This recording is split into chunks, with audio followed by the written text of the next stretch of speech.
सुनिए, ये इतिहास हमें समझना चाहिए और गांव गांव में ये इतिहास को फैलाना चाहिए। ब्रिटिशों का यहां आगमन होने के पहले पूरी जंगल की जमीन किसके कब्जे में थी? आदिवासियों के कब्जे में थी। हम बोलते हैं आदिवासियों को कि जंगल का वो राजा था, वो रानी और बहन।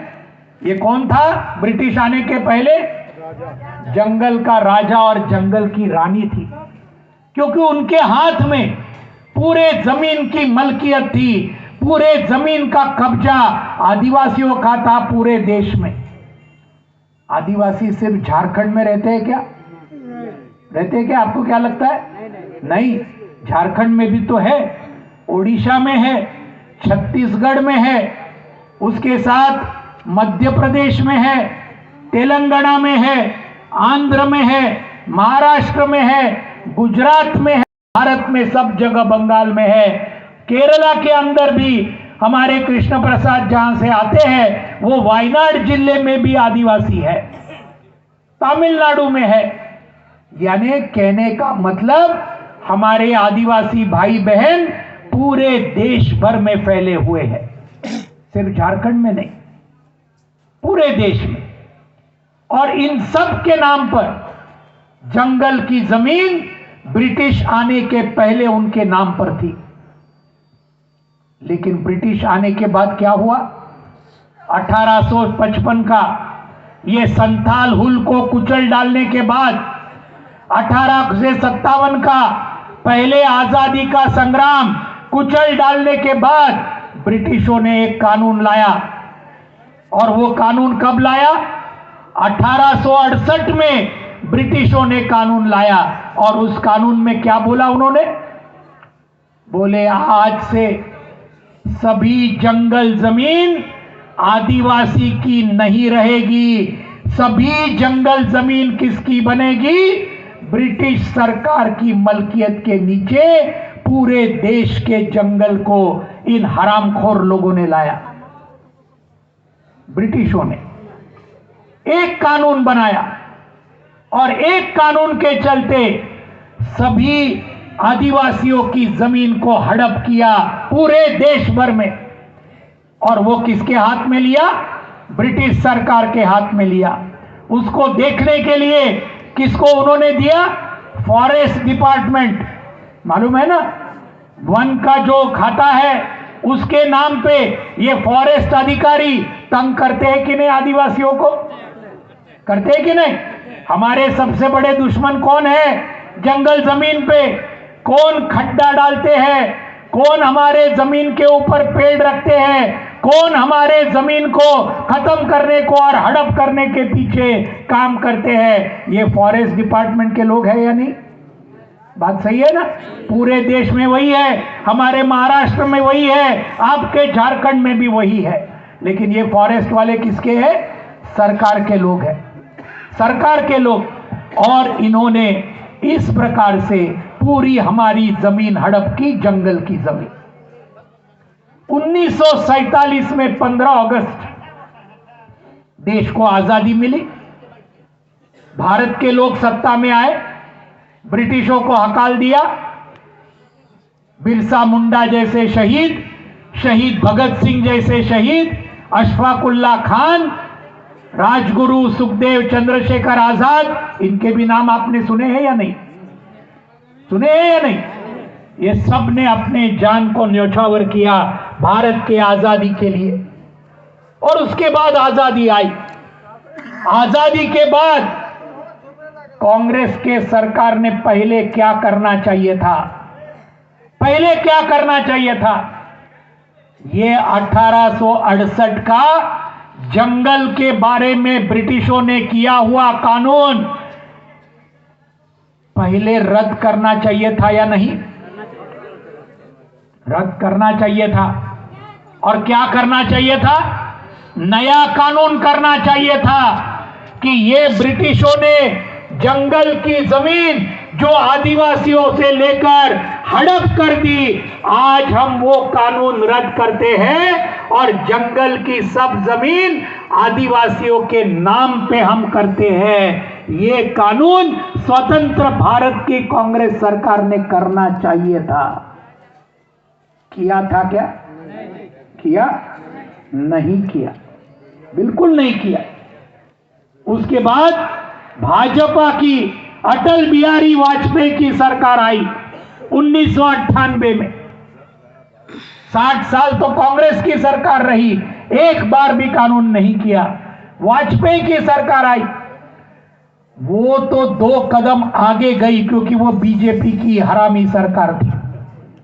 उसने क्या किया? उसने बोला जो आदिवासियों ने जंगल जमीन के ऊपर अतिक्रमण किया होगा, आप क्या बोलते हैं? अतिक्रमण ही बोलते हैं ना, अतिक्रमण ही बोलते हैं। जिन्होंने अतिक्रमण किया होगा जंगल जमीन पे और जो हट नहीं रहे हैं, उनको हम पुलिस भेजेंगे, उनको हम सेना भेजेंगे, उनको हम फॉरेस्ट के अधिकारी भेजेंगे और जबरदस्ती से जंगल के जमीन से हम उनको हटाएंगे।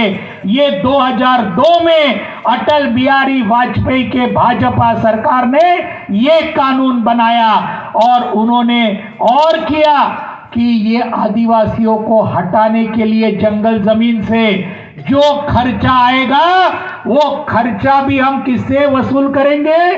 आदिवासियों से हम वसूल करेंगे। ये था कानून भाजपा के सरकार का। यानी समझ गए कि नहीं?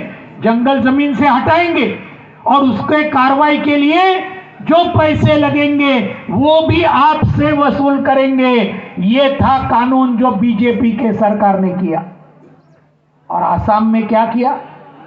दूसरे जगह में क्या किया? उन्होंने आदिवासियों के जंगल जमीन की फसलें खत्म करने के लिए हाथी को छोड़ा। बीजेपी ने हाथी जंगल जमीन पे ऐसे 10-15 हाथी बोले चलो ये आदिवासियों के जंगल जमीन पे आप नाचो और इनका पूरा जो फसल है खत्म कर डालो। अब वो बेचारे हाथी को क्या पता, हाथी को क्या दिमाग है क्या, है ना?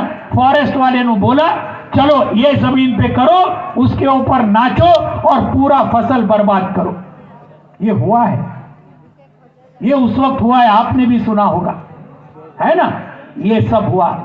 उसके बाद 2004 में जो कृष्ण प्रसाद जी ने कहा, अटल बिहारी वाजपेयी के सरकार को लोगों ने बर्खास्त किया चुनाव के अंदर और नया सरकार आया।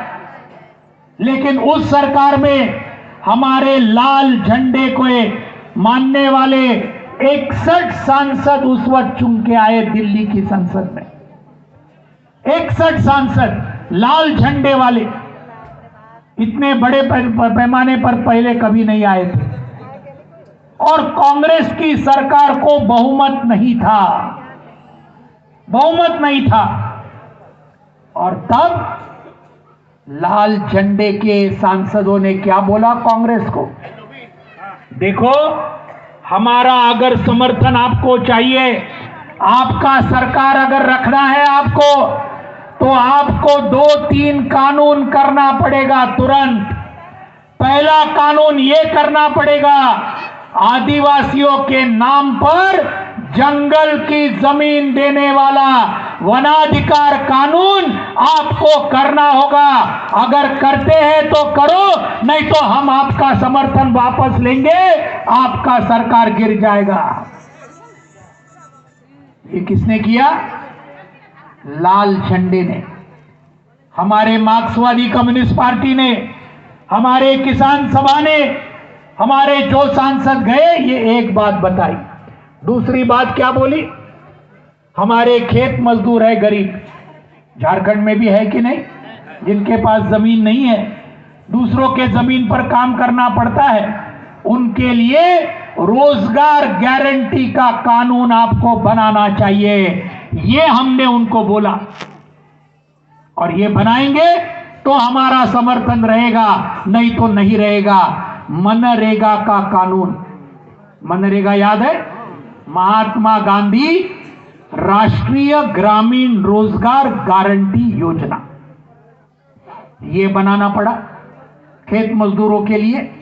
किसानों के लिए हमने उनको बोला किसानों का कर्जा माफ करना चाहिए, ये भी हमने ये मनमोहन सिंह सरकार को बोला। और उसके बाद इनको किसानों का भी कुछ हद तक कर्जा 2008 में उनको माफ करना पड़ा। ये किसकी वजह से हुआ?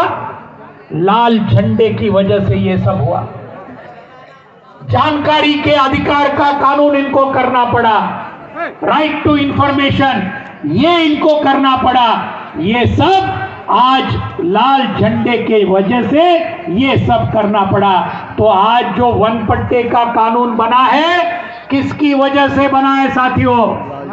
लाल झंडे की वजह से वन पट्टा हमारे नाम पे देने का कानून पूरे देश के आदिवासियों के नाम पे, और वो भी आज शौहर पति और पत्नी के संयुक्त नाम पर। यहां पर जरा महिलाओं ने भी ध्यान में रखिए, कानून में क्या लिखा है?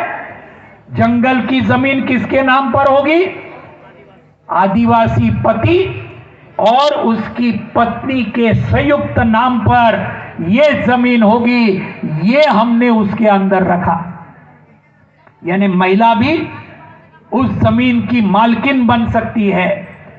इस प्रकार का यह कानून हमने बनाया। लेकिन